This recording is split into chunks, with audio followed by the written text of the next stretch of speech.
C'est incroyable. Malgré les avertissements, rappels et échecs, les gens achètent encore certaines des plus grandes blagues du marché automobile. Entrons dans le vif du sujet maintenant, si vous n'avez pas écouté, si vous avez eu la tête dans le sable. Je n'arrive pas à y croire parce que ces véhicules-là n'ont eu que des problèmes, et des problèmes majeurs. J'ai toujours été fan de Chevy, ayant grandi à la ferme avec des Chevy et GMC. On aime ces camions et la marque, mais les choses ont changé récemment, et de beaux camions comme celui-ci attirent dans du monde. Des gens achètent encore ces véhicules ici. Nous avons un Chevy Silverado ZR 2. Bien sûr, celui-ci étant plutôt une version tout-terrain, vous avez de gros pneus tout-terrain et des protections. Regardez, même des marchepieds, pour les beaux-parents de petite taille. Ce véhicule est superbe, c'est pourquoi les gens l'achètent. Mais ça me sidère toujours que General Motors et Chevy aient autant de difficultés en ce moment. Avec certains rappels, certains problèmes de moteur et apparemment certains procès à cause de ces problèmes de moteur. Les boîtes automatiques, à 8 et 10 vitesses, ont causé de gros problèmes à General Motors récemment. Vibrations, à-coups, patinage, secousses. Rien de moins que de donner l'impression d'être à un rodéo. Mais il y a aussi des problèmes de moteur, et c'est ça le gros souci. Je veux dire, on n'en parlera même pas. Certaines pièces fragiles, comme les poignées de porte qui se détachent, et leur assemblage semble ne pas durer. Ce camion est toujours très utile et reste populaire. Vous profitez des nouvelles technologies et d'une excellente capacité de remorquage, mais ces véhicules présentent de graves défauts, moteur et transmission. Mais le moteur 5.3 litres, on sait que c'est un problème depuis un moment, la désactivation des cylindres cause beaucoup de soucis, des culbuteurs cassés, des poussoirs. De gros problèmes à ce niveau-là. Bien sûr, l'encrassement au carbone est fréquent avec ces véhicules, le 5,3 litres et de nombreux moteurs qui ne tiennent pas. Les premiers 5,3 litres rappellent le 350 pouces cubes de la fin des années 70, début 80, absolument indestructible. Il n'avait pas beaucoup de puissance, mais il tournait éternellement. On en avait presque marre du camion, et il pourrissait bien avant que ce moteur ne devienne un problème. Ce n'est plus un souci avec le 5,3 litres car il est probable que vous remplaciez plusieurs poussoirs, parties de culasses, voire les culasses ou le moteur entier. Je connais personnellement quelqu'un qui a récemment dû refaire un moteur et ça lui a coûté environ 15 000 $, donc c'est vraiment dommage. Le 5,3 litres, l'encrassement et les pannes graves, ce n'est pas nouveau. À mon avis, ça empire. Certains modèles sont équipés du célèbre moteur 6,2 litres. Il est atmosphérique, c'est pour là que vous savez pourquoi beaucoup l'achètent. Moi aussi, je voulais par un modèle quelque chose d'atmosphérique. Et j'ai eu du mal à chercher sur le marché des camions, à essayer de trouver quelque chose sans turbo, à essayer de trouver quelque chose avec un V8 mais qui n'est pas bourré de problèmes. Mais le 6.2 est un moteur très problématique. General Motors et Chevy diraient maintenant, il faut une huile plus épaisse. Même l'huile de grade plus léger est problématique. On associe donc l'huile légère à un problème. Un autre problème majeur est que ces moteurs tombent gravement en panne à cause d'un mauvais polissage du vilebrequin, ce qui use les coussinets de bielle. Malheureusement, le bas moteur du 6.2, le haut du 5.3 et leur transmission signifiant cela. Chevy et General Motors au high, encore un autre constructeur. Je ne comprends tout simplement pas pourquoi les gens continuent d'acheter. Et j'ai beaucoup de spectateurs qui me disent en fait, tu sais quoi ? La mienne a 180 000 miles et fonctionne très bien, contrairement à beaucoup avec peu de kilomètres. Ou si elles ont eu des vidanges fréquentes, elles tiennent bien un moment.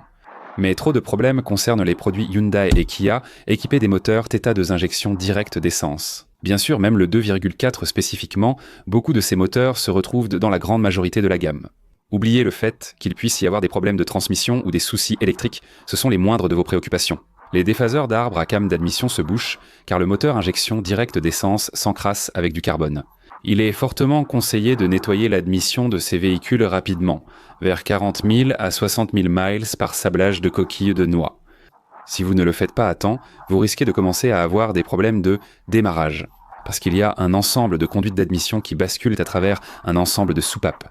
Vous obtenez de meilleures performances et turbulences à bas régime, plus de couple et une meilleure respiration à haut régime. Ces soupapes se coincent, se bloquent, puis déclenchent au renaissant les voyants moteur. Encrassement au carbone avec ces moteurs à injection directe et divers problèmes de transmission, calage et raté d'allumage.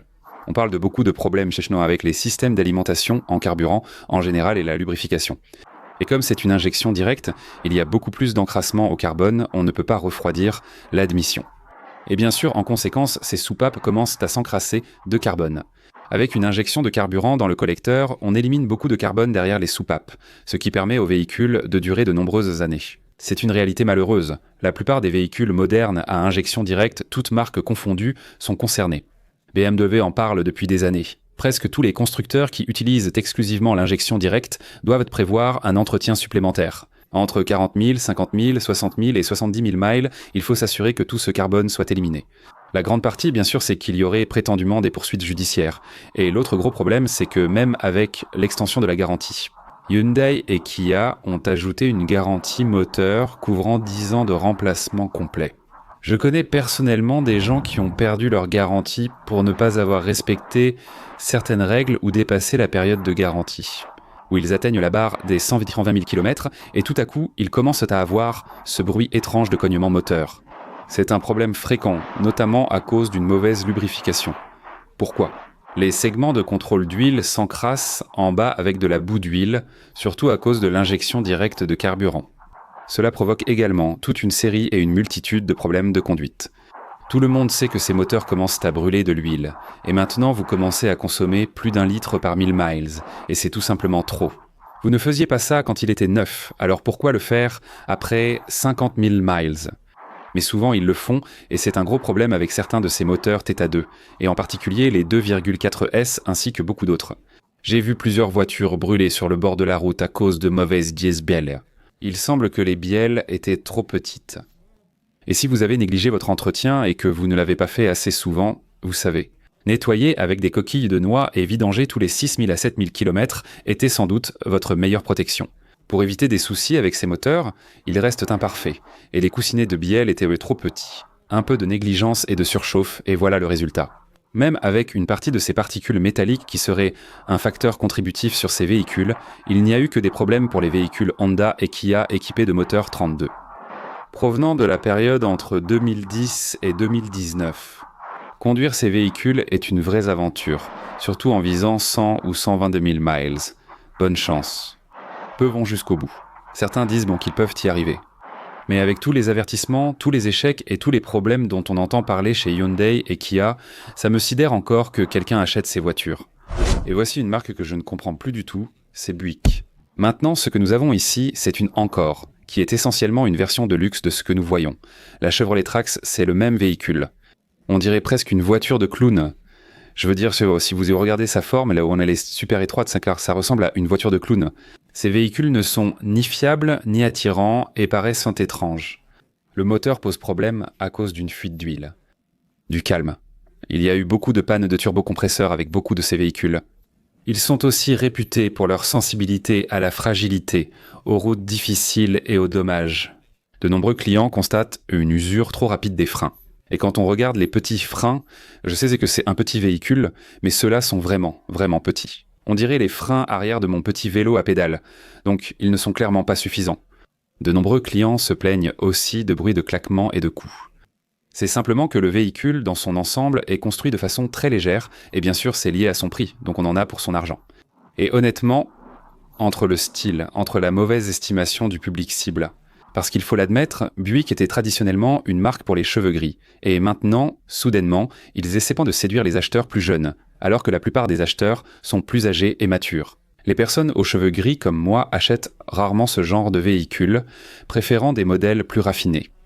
Vous avez passé du temps, vous avez fait vos preuves, et cela ne veut pas dire que vous devez tout dépenser en. Cela veut simplement dire que je n'ai pas envie d'être vu dans ce truc. Je connais des personnes qui possèdent en fait ces véhicules, dont l'une a signalé des soucis de conduite et des problèmes électriques. Il a aussi dit avoir eu des soucis de turbo avec le sien. C'est malheureusement la réalité. Les moteurs modernes à injection directe et turbo entraîneront des réparations plus coûteuses. Mais quand ces petits moteurs 3 cylindres tournent vraiment fort, et même les petits moteurs 4 cylindres associés à un gros turbocompresseur qui est presque physiquement de la même taille que le moteur lui-même, vous allez avoir des problèmes. Mais en plus, il y a de plus en plus de turbos dans des véhicules que les gens ne savent pas conduire, les turbos. C'est en partie dû à sa conception, en partie à un manque d'ingénierie, mais aussi parce que les gens ne comprennent tout simplement pas. L'essentiel est de comprendre le refroidissement et la mise en température. Beaucoup les conduisent comme s'ils les avaient travolés ou que c'était un véhicule atmosphérique, alors que non, et ça casse. Ces voitures ne sont tout simplement pas faites pour durer, et rien qu'à leur apparence, c'est déjà une blague. Quelle blague vraiment, quand on parle de blague ? On ne peut pas faire une liste comme celle-ci sans inclure un véhicule comme celui-là. Voilà. Certaines personnes les adorent. C'est un peu comme l'enfant mal aimé. Certains l'aiment, d'autres adorent le détester. Voilà. Le problème, malheureusement, c'est que, oui, Même si les Tesla ont généralement un coût d'utilisation plus bas, les pneus suspendent très vite et deviennent vraiment chers.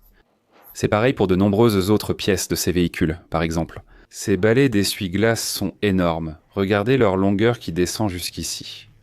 Qu'en est-il de l'ajustement et de la finition? Ça n'a pas l'air très bien fini, n'est-ce pas?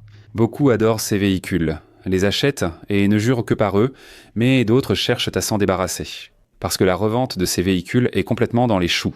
Mais plus important encore, il y a des problèmes d'électronique. Des bugs aussi sur la console centrale, avec des redémarrages imprévus. Il y aurait eu récemment une histoire où un homme a eu un accident.